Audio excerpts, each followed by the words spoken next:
vous le savez, Rim répond à vos questions. Vous pouvez lui poser par SMS, par mail, mais aussi avec un petit QR code. Et à la fin de sa chronique, vous pourrez scanner le petit QR code pour lui envoyer une vidéo avec une question. Enfin, pas qu'une vidéo, enfin une question vidéo. Oui, plutôt une, voilà, Vous c'est ça, préparez votre une question téléphone, vidéo. ce sera dans 3 minutes.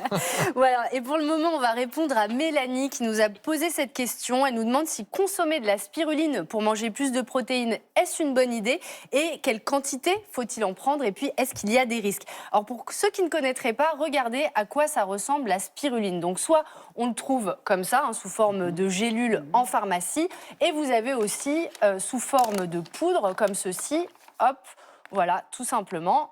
Et tout à l'heure, vous allez voir qu'on peut aussi faire des recettes avec la spiruline. C'est une algue microscopique. Vous allez le voir, là, on la voit au microscope. On la trouve dans l'eau, mais dans l'eau, elle est quasiment invisible. Elle est beaucoup consommée, assez à la mode, beaucoup vendue comme un super aliment. Et dans le commerce, voilà, je vous l'ai dit, ce sont les gélules, la poudre. Ça coûte environ 15-20 € le pot et ça dure environ un mois. Donc un super aliment, mais qui aurait quelle vertu ? Alors, déjà, je vais vous demander si vous voulez bien goûter pour moi ce super aliment. On va voir. Oui, ça a l'air très, très bon. Alors non, d'abord vous goûtez et ensuite je vous dis en quoi ça peut vous aider. Et donc là, vous avez fait un petit yaourt là. Alors là, c'est yaourt à la spiruline. Donc vous voyez ce côté très vert. On va reparler de ce côté vert. Et, ça, et c'est puis, le pire parce que c'est citronnade spiruline. On peut avoir du sucre? Non, pas au magazine de la santé. Voilà, vous allez me dire après. Je vais vous dire un peu donc les bienfaits en attendant. J'ai échangé avec le docteur Diana Kadouche, qui est nutritionniste, et elle me disait que les principaux bienfaits, ce sont des acides aminés essentiels dont le corps a besoin. C'est riche en protéines, et elle a aussi des minéraux comme du fer, et elle contient de nombreuses vitamines comme la vitamine B12. L'autre bienfait, ce sont en fait ces antioxydants, notamment la phycocyanine, c'est la molécule qui donne cette couleur verte qui vous a un petit peu fait tiquer. Avec tout ça, c'est très prisé des sportifs, mais aussi des personnes qui consomment peu de viande et les végétaliens. Et l'OMS l'a même classé comme meilleur aliment du 21e siècle, mais ça pour les personnes qui sont dans les zones où les personnes souffrent de dénutrition. Alors, et vous trouvez ça comment ? Écoutez, moi, personnellement, je ne suis pas sportive et j'aime la côte de bœuf, donc la spiruline ne passera pas par moi. Ok, c'est pas un grand succès. Idem, et je trouve que ça n'a pas de goût et c'est important quand on consomme quelque chose d'avoir un peu de plaisir en le consommant. Non, parce que si vous n'avez pas de plaisir, c'est que ça fonctionne, au contraire, ça. Je trouve un peu ingrat, parce que moi je trouve ça très bon. La citronnade est très bonne. La citronnade est bonne. On n'a pas eu la même chose, c'est pour ça. Oui, non, mais écoutez, chacun ses problèmes. Alors en tout cas, même s'il y a des bienfaits, attention, c'est pas non plus un aliment miracle. Oui, absolument. Docteur Kadouche m'a précisé que par exemple pour les protéines, eh bien normalement c'est minimum 25 grammes par repas et il vous faudrait consommer la moitié de ce paquet pour atteindre les 25 grammes. Donc vous imaginez que ça fait un petit peu beaucoup. Déjà une cuillère, c'est compliqué. Je ne vous l'imposerai pas. Voilà. Donc ça ne remplace pas les protéines à table, c'est simplement un complément alimentaire. Et la fameuse vitamine B12 qui pourrait servir aux végétaliens, eh bien ça n'est pas aussi efficace qu'une supplémentation prescrite par un médecin parce qu'on ne l'assimile pas aussi bien sous cette forme. Donc finalement, bon, voilà, il y a à boire et à manger.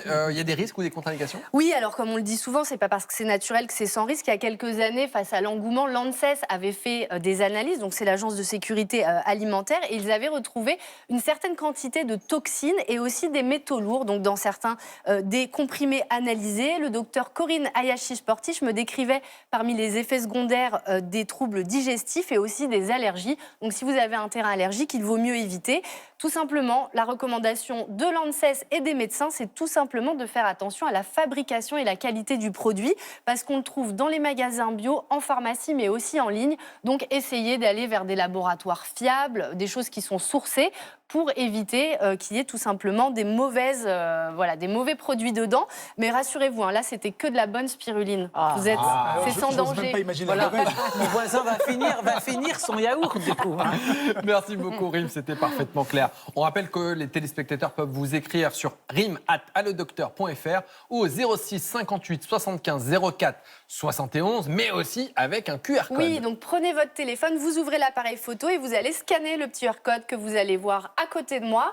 Et ensuite, vous filmez avec votre question et je serai vraiment contente de vous répondre. Et on les attend le plus rapidement possible. Merci, Rim. On passe à notre dossier du jour. Le plus gros et le plus long nerf du corps humain. On parle aujourd'hui du nerf sciatique. Un nerf qui peut être comprimé et donner une douleur parfois insupportable qui irradie de la fesse jusqu'au pied. On répond à toutes vos questions sur la sciatique.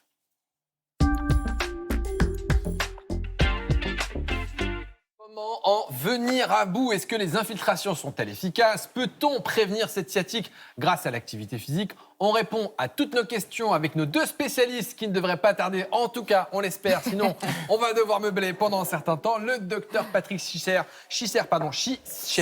Vous êtes médecin rhumatologue spécialiste de la douleur et auteur de cette bande dessinée. On vous avait reçu à l'époque de la sortie, qui est très intéressante. Aïe, la douleur se traite aussi avec humour aux éditions Fluide Glacial. Bonjour. Bonjour. Et nous sommes avec Aymeric Verwart. Bonjour Aymeric. Bonjour. Vous êtes masseur kinésithérapeute et auteur du livre « Et si on se remettait au sport » ou « se mettait au sport » aux éditions First. Et je rappelle que sur les réseaux, vous êtes aussi très actif et vous donnez plein de conseils de bon sens, très clairs, validés par la science, parce qu'on a aussi besoin de ça, sur le pseudo Aime ton kiné. Vous pouvez encore poser les questions, on en a reçu plein, au 41 555 ou avec le hashtag santé F5.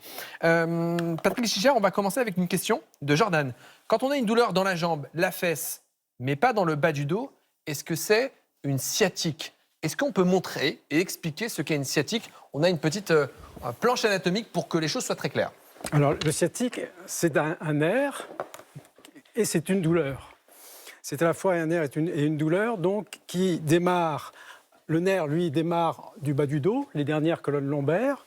On parle de L5 ou S1, parce que derrière de la vertèbre lombaire L5 ou derrière la vertèbre sacrée S1, et ce trajet qui descend, alors soit derrière la cuisse, soit sur le côté, derrière la jambe ou aussi sur le côté, et on peut avoir mal jusqu'au pied. Donc ça, c'est la sciatique classique. Aymeric Verwart, est-ce que vous avez des patients qui viennent persuadés d'avoir une sciatique alors que finalement, ils ont peut-être autre chose? Oui, totalement. Et c'est vrai que très souvent, quand on a une douleur dans la jambe, les patients pensent « j'ai une sciatique ». Il y a beaucoup d'autres choses qui peuvent faire ces douleurs. Le dos en lui-même, les muscles au niveau du dos, même les disques intervertébraux, donc entre chaque vertèbre, peuvent déclencher des douleurs dans la jambe. Donc c'est pas forcément « j'ai mal derrière la cuisse, j'ai une sciatique », c'est un peu plus compliqué que ça. Alors on a cette question de Mado. Est-il vrai que la hernie discale est la première cause de sciatique? Alors on va montrer ce qu'est une hernie discale pour que vous compreniez. Alors vous le savez, dans le dos, vous avez la colonne vertébrale qui est l'empilement de vertèbres. Et entre les vertèbres, vous avez un disque. On parle de disque intervertébral. Et une hernie discale, c'est tout simplement un morceau du disque qui peut sortir et qui peut comprimer la racine du nerf, notamment du sciatique, et donner cette douleur insupportable. Du coup, on se demande, qui dit sciatique, dit hernie? Alors, le plus souvent, oui, mais pas toujours du tout, parce qu'il peut y avoir de l'arthrose, tout ce qui va empêcher le nerf de bouger, parce que le nerf sciatique bouge, quand on marche, il bouge, un peu comme les cordons d'un rideau. Et donc, ça peut être par l'arrière une arthrose, par l'avant une hernie qui vient coincer le nerf, ou parce que le canal par où passe le nerf est trop étroit, et à ce moment-là, le nerf a du mal à se mobiliser. Donc, il y a plusieurs, et puis les tumeurs aussi, il y a plusieurs causes possibles.